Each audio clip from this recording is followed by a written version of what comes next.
ध्यान क्या है, इस छोटी सी घटना को समझें। चांग चिंग के संबंध में कहा जाता है वह बड़ा कवि था, बड़ा सौंदर्य पारखी था। कहते हैं चीन में उस जैसा सौंदर्य का दार्शनिक नहीं हुआ। उसने जैसे सौंदर्य शास्त्र पर, एस्थेटिक्स पर बहुमूल्य ग्रंथ लिखे किसी और ने नहीं लिखे। वो जैसे उन पुराने दिनों का क्रोशे था। 20 साल तक वो ग्रंथों में डूबा रहा, सौंदर्य क्या है इसकी तलाश करता रहा। एक रात, आधी रात, किताबों में डूबा डूबा उठा, पर्दा सरकाया, द्वार के बाहर झांका, पूरा चांद आकाश में था। चिनार के ऊंचे दरख्त जैसे ध्यानस्थ खड़े थे। मंद समीर बहती थी। उस समीर पर चढ़कर फूलों की गंध उसके नासापुटों तक आई।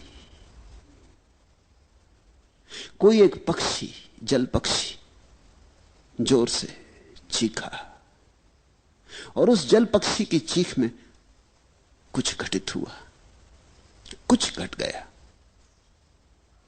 चांग चिंग अपने आप से ही जैसे बोला, how mistaken I was, how mistaken I was, raise the screen and see the world. कैसी मैं भूल में भरा था, कितनी भूल में था मैं। पर्दा उठाओ और जगत को देखो। 20 साल किताबों में से उसे सौंदर्य का पता न चला। पर्दा हटाया और सौंदर्य सामने खड़ा था, साक्षात। तुम पूछते हो ध्यान क्या है? ध्यान है पर्दा हटाने की कला।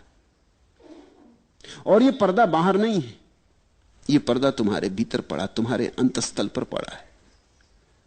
ध्यान है पर्दा हटाना। पर्दा बुना है विचारों से, विचार के ताने बानों से पर्दा बुना है। अच्छे विचार, बुरे विचार, इनके ताने बाने से पर्दा बुना है। जैसे जैसे तुम विचारों के पार झांकने लगो, या विचारों को ठहराने में सफल हो जाओ, या विचारों को हटाने में सफल हो जाओ, वैसे ही ध्यान घट जाएगा। निर्विचार दशा का नाम ध्यान है। ध्यान का अर्थ है ऐसी कोई संधि भीतर जब तुम तो हो, जगत तो है, और दोनों के बीच में विचार का पर्दा नहीं। कभी सूरज को उगते देखकर, कभी पूरे चांद को देखकर, कभी इन शांत वृक्षों को देखकर, कभी गुलमोहर के फूलों पर ध्यान करते हुए। तुम हो, गुलमोहर है, सजा दुल्हन की तरह, और बीच में कोई विचार नहीं। इतना भी विचार नहीं कि यह गुलमोहर का वृक्ष है, इतना भी विचार नहीं। कि फूल सुंदर हैं, इतना भी विचार नहीं। शब्द उठ ही नहीं रहे, अवाक, मौन, स्तब्ध तुम रह गए हो। उस घड़ी का नाम ध्यान है। पहले तो क्षण क्षण को होगा, कभी कभी होगा, और जब तुम चाहोगे तब ना होगा, जब होगा तब होगा। क्योंकि ये चाह की बात नहीं, चाह में तो विचार आ गया। ये तो कभी कभी होगा। इसलिए ध्यान के संबंध में एक बात ख्याल से पकड़ लेना, खूब गहरे पकड़ लेना, ये तुम्हारी चाहत से नहीं होता है। ये इतनी बड़ी बात है कि तुम्हारी चाहत से नहीं होती, ये तो कभी कभी अनायास किसी शांत क्षण में हो जाती। तो हम करें क्या? ध्यान के लिए हम करें क्या? यही शायद तुमने पूछना चाहा कि ध्यान क्या है, कैसे करें। ध्यान के लिए हम इतना ही कर सकते हैं कि अपने को शिथिल करें, दौड़ धाप से थोड़ी देर के लिए रुक जाएं, घड़ी भर को 24 घंटे में सब आपाधापी छोड़ दें। लेके तकिया निकल गए, लेट गए लान पर, टिक गए वृक्ष के साथ, आंखें बंद कर ली, पहुंच गए नदी तट पर, लेट गए रेत में, सुनने लगे नदी की कलकल। मंदिर मस्जिद जाने को मैं कह ही नहीं रहा हूं, क्योंकि पत्थरों में कहां ध्यान। तुम जीवंत प्रकृति को खोजो। इसलिए बुद्ध ने अपने शिष्यों को कहा, जंगल चले जाओ, वहां प्रकृति नाचती चारों तरफ। 24 घंटे वहां रहोगे, कितनी देर तक बचोगे? कभी ना कभी तुम्हारे बावजूद किसी क्षण में अनायास प्रकृति तुम्हें पकड़ लेगी। एक क्षण को संस्पर्श हो जाए, एक क्षण को द्वार खुल जाए, एक क्षण को पर्दा हट जाए, तो ध्यान का पहला अनुभव हुआ। और पहले अनुभव के बाद फिर अनुभव आसान हो जाते। आसान इसलिए हो जाते कि तब तुम्हें एक बात समझ में आ जाती कि सीधे सीधे ध्यान को पाने का कोई उपाय नहीं, परोक्ष मार्ग है। तुम शिथिल रहो, आहिस्ता से चलो, आपाधापी छोड़ो। 1 घंटे के लिए कम से कम 24 घंटे में लीन हो जाओ प्रकृति में।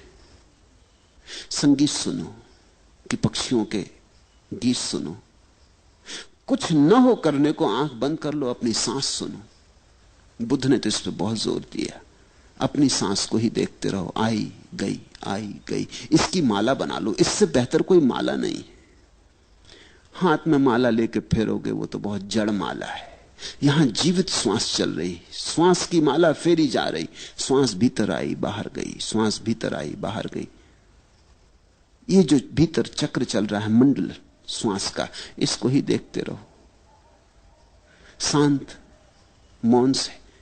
इस पर ही टकटकी बांधे रहो और तुम हैरान हो जाओगे। किसी बहुमूल्य मुहूर्त में कभी ताल बैठ जाता है, अचानक सब एक हो जाता है। तुम मिट गए, संसार मिट गया। पहले पहले तो क्षण भर को ऐसी झलकें आएंगी, खो जाएंगी। जब खो जाएं तो फिर उनकी तीव्रता से आकांक्षा मत करना, अन्यथा वे कभी ना आएंगी। जब खो जाएं तो कहना ठीक, अब जब फिर दोबारा आएंगी फिर भोगेंगे। मगर उनके आने के लिए द्वार दरवाजे खुले रखना। ऐसा ही समझो कि सूरज बाहर निकला है, तुम अपने कमरे में दरवाजा बंद किए बैठे हो, रोशनी भीतर नहीं आती। अब सूरज को कोई गट्ठर में बांध के भीतर लाने का उपाय भी तो नहीं। सूरज की किरणों को कोई गाय बैल जैसा हाँक के भीतर लाने का उपाय भी तो नहीं। क्या करोगे? दरवाजा खोल दो, सूरज की किरणें अपने से भीतर आ जाती। कभी कभी रात होगी और नहीं आएंगी क्योंकि सूरज नहीं है, कभी कभी दिन होगा और आएंगी क्योंकि सूरज है, कभी कभी दिन भी होगा और बादल घिरे होंगे और नहीं आएंगे क्योंकि सूरज बादलों में ढका है। मगर कभी कभी मौके मिलेंगे जब दिन है, बादल भी नहीं है, सूरज प्रकट है, तो किरणें भीतर आएंगी। तुम ज्यादा से ज्यादा बाधा ना दो, बस इतना ही काफी है। मेरी बात को ख्याल में ले लेना। ध्यान को सीधा सीधा नहीं किया जाता, बाधा ना दो। इसलिए तो मैं कहता हूं नाचो गाओ। नाचने और गाने में तुम लीन हो जाओ। अचानक तुम पाओगे हवा की झोंके की तरह ध्यान आया, तुम्हें नहा गया, तुम्हारा रोआ रोआ पुलकित कर गया, ताजा कर गया। धीरे धीरे तुम समझने लगोगे इस कला को। ध्यान का कोई विज्ञान नहीं है, कला है।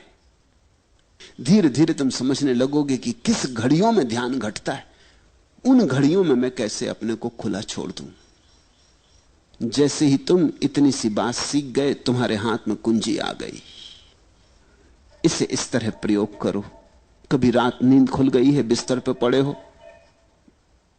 अनिद्रा के लिए परेशान मत हो। इस मौके को मत खो। ये शुभ घड़ी, सारा जगत सोया, पत्नी बच्चे सब सोए, तुम्हें मौका मिल गया। बैठ जाओ अपने बिस्तर में, रात के सन्नाटे को सुनो। ये बोलते हुए झींगर, ये रात की चुप्पी, ये सारा जगत सोया हुआ, सारा कोलाहल बंद। जरा सुन लो इसे शांति से। ये शांति तुम्हारे भीतर भी शांति को झंकारेगी। ये बाहर गूंजती हुई शांति तुम्हारे भीतर हृदय में भी गूंज पैदा करेगी, प्रतिध्वनि पैदा करेगी। जब सारा घर और सारी दुनिया सोई हो तो आधी रात चुपचाप अपने बिस्तर में बैठ जाने से ज्यादा शुभ घड़ी ध्यान के लिए खोजनी कठिन है। लेकिन मैं ये नहीं कह रहा हूं कि तुम आधी रात अलार्म भर के बैठ जाओ, कभी नहीं, तो धोखा हो जाएगा। तुमने अगर इसको कोई नियम बना लिया कि अलार्म भर के 2 बजे रात उठ के बैठ जाएंगे, फिर सब गड़बड़ हो जाएगी। ध्यान तुम्हारे खींचे खींचे नहीं आता। ध्यान इतनी नाजुक बात है तुम बुलाते हो तो संकोच से भर जाता, आते ही नहीं। बड़ी नाजुक दुल्हन है ध्यान। तुम जोर जबरदस्ती मत करना, नहीं तो बलात्कार हो जाएगा। बहुत धीरे धीरे फुसलाना पड़ता। फुसलाने शब्द को याद रखना, ध्यान को फुसलाना पड़ता। फिर 24 घंटे में कभी भी हो सकता है, लेकिन ख्याल यही रखना कि फुसलाना है, आयोजन नहीं करना। नहीं तो लोग हैं कि रोज 5 बजे उठाए और बैठ गए ध्यान करने, जड़ की तरह, यंत्रवत, मशीन की तरह। नहीं, ऐसा ध्यान नहीं होता। हां, तुम ख्याल रखो, थोड़ा अपने हृदय का भी भाव रखो कि जब तुम्हारा हृदय बहता हो तब चूकना मत। तब 1000 काम हो तो छोड़ के एकांत में बैठ जाना। अपने स्नान गृह में भी बैठ गए जाके तो चलेगा, लेकिन जब तुम्हें लगे कि हां अभी भीतर घड़ी आती मालूम पड़ती, विचार कुछ कम है, तनाव कुछ कम है, मन कुछ प्रफुल्लित है, आनंदित है, ये घड़ी है। लोग अक्सर उल्टा करते, जब उनका मन दुखी होता तब ध्यान करते हैं। लोग दुख में भगवान को याद करते। ये तो जब उल्टी हवा बह रही है तब बहुत कठिन हो जाएगा सुख में याद करना। इसलिए मेरे सूत्र अनूठे हैं। मैं तुमसे कहता हूं, जब तुम्हारा मन बड़ा सुखी मालूम पड़े, कोई मित्र घर आया है, बहुत दिनों बाद मिले, गले लगे, गपशप हुई है, मन ताजा है, हल्का है, खूब प्रसन्न हो तुम, इस मौके को छोड़ना मत। बैठ जाना एकांत में। इस घड़ी में सुख का सुर बज रहा है, परमात्मा बहुत करीब है। सुख का अर्थ ही होता है जब तुम्हारे जाने अनजाने परमात्मा करीब होता है, चाहे जानो चाहे ना जानो।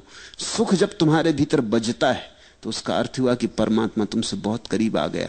तुम किसी अनजाने मार्ग से घूमते घूमते परमात्मा के पास पहुंच गए हो। मंदिर करीब है, इसलिए सुख बज रहा है।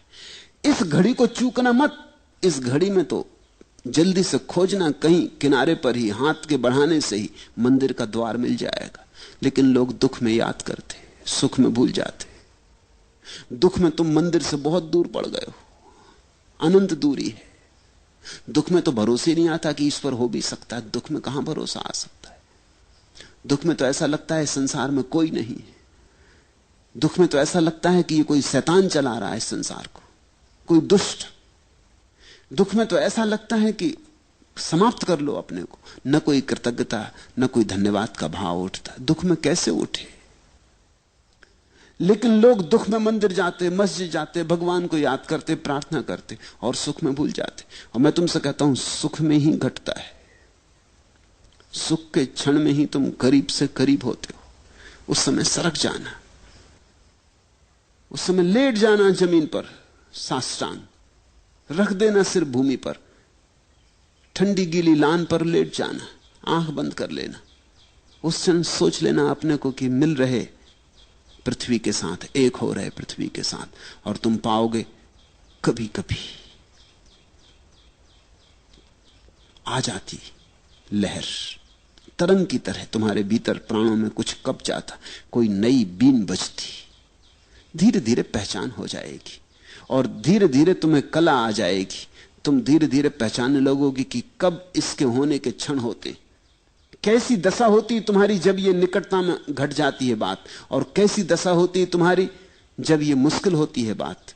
फिर तुम पहचान पे पड़ जाओगे। तुम्हारी आत्मविज्ञा, तुम्हारा प्रतिभिज्ञा, तुम्हारी पहचान धीरे धीरे साफ होने लगेगी। पहले तो अंधेरे में टटोलने जैसा है, मगर ध्यान घटता है। और कभी कभी तो उन लोगों को भी घटता है जिन्होंने ध्यान के संबंध में कुछ सोचा ही नहीं। अधार्मिकों को भी घटता है, क्योंकि ध्यान की कोई शर्त ही नहीं है। छोटे बच्चों को घट जाता है, छोटे बच्चों को ज्यादा घट जाता है जब बजाय बड़ों के। तितली के पीछे भाग रहा बच्चा, सुबह का सूरज निकला, भागा जा रहा तितली के पीछे, सब भूल जाता है, तितली ही सब हो गई, उसे याद ही नहीं रहती, खुद भी तितली जैसा उड़ा जा रहा। उस घड़ी ध्यान की झलक मिल जाती। लोग जीवन भर याद करते हैं कि बचपन में बड़ा सुख था। किस सुख की याद है ये? क्या तुम सोचते हो बचपन में तुम्हारे पास बहुत धन था? नहीं था, जरा भी नहीं था। 2-2 पैसे के लिए रोना पड़ता था, 1-1 पैसे के लिए बाप और मां के मोहताज होना पड़ता था। धन तो नहीं था। कोई बड़ा पद था? कहां से होता पद? सब तरह की झंझटें थी। स्कूल कारागृह था, जहां रोज रोज बांध के भेज दिए जाते थे, जहां बैठे बैठे सिवाय परेशान होते थे, कुछ समझ में ना पड़ता था, और हर कोई दबा देता था। बल भी नहीं था, हर एक छाती पे सवार था।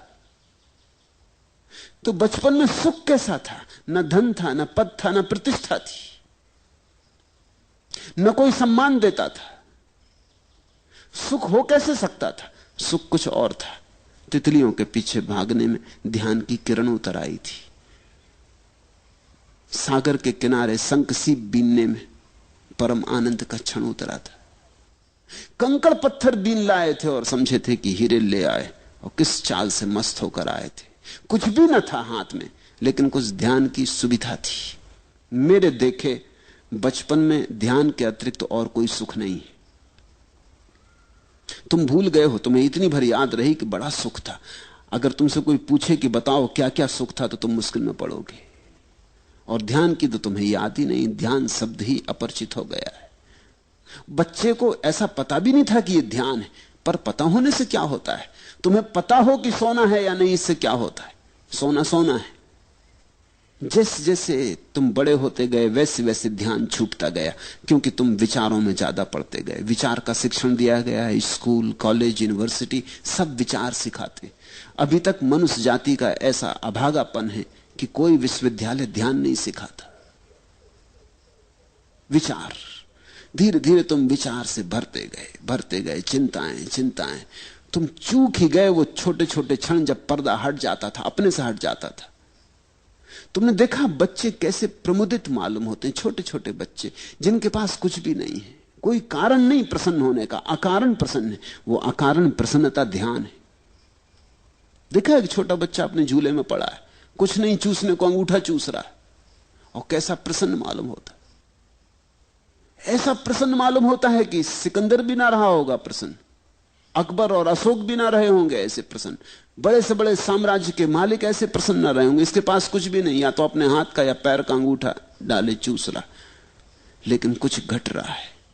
अभी पर्दा खुला ही है, अभी विचार उठते ही नहीं, अभी भीतर की वीण बज रही है। यहूदियों में एक कथा है कि जब कोई बच्चा पैदा होता है तो देवता आते और उस बच्चे के सिर पे हाथ फेरते, ताकि वो भूल जाए उस सुख को, जो सुख परमात्मा के घर उसने जाना था। नहीं तो जिंदगी बड़ी कठिन हो जाएगी। दयावश ऐसा करते हैं, नहीं तो जिंदगी बड़ी कठिन हो जाएगी। अगर वो सुख याद रहे तो बड़ी कठिन हो जाएगी तुलना में। तुम फिर कुछ भी करो व्यर्थ मालूम पड़ेगा। धन कमाओ, पद कमाओ, सुंदर से सुंदर पत्नी और पति ले आओ, अच्छे से अच्छे बच्चे हो, बड़ा मकान हो, कार हो, कुछ भी सान ना मालूम पड़ेगा अगर वो सुख याद रहे। तो यहूदी कथा कहती है कि एक देवता उतरता करुणावश और हर बच्चे के माथे पे सिर हाथ फेर देता है। उस हाथ के फेरते ही पर्दा बंद हो जाता, उसे भूल जाता परमात्मा, सुख भूल गया। फिर ये जीवन के दुखों में ही सोचने लगता है सुख होगा। उस पर्दे से खोलना है जो देवताओं ने बंद कर दिया। मुझे तो नहीं लगता कि कोई देवता बंद करते, देवता ऐसी मूढ़ता नहीं कर सकते, लेकिन समाज बंद कर देता है। शायद कहानी उसी की सूचना दे रही। मां बाप, परिवार, समाज, स्कूल बंद कर देते हैं, पर्दे को डाल देते, ऐसा डाल देते हैं कि तुम भूल ही जाते हो कि यहां द्वार है, तुम समझने लगते दीवार है। ध्यान का अर्थ है इस पर्दे को हटाना और इसे अनायास होने दो, इसे कभी कभी तुम्हें पकड़ लेने दो। और जब तुम्हें यह तरंग पकड़े तो लाख काम छोड़ के बैठ जाना, क्योंकि इससे बहुमूल्य कोई और काम ही नहीं। रात हो कि दिन, सुबह हो कि सांझ, फिर मत देखना। कुछ चूकोगे नहीं तुम, कुछ खोएगा नहीं। और अपूर्व होगी तुम्हारी संपदा फिर। और ये संपदा तुम्हारे भीतर पड़ी है, बस पर्दा हटाने की बात है। ध्यान क्या है? ध्यान भीतर पड़े पर्दे को हटाना है।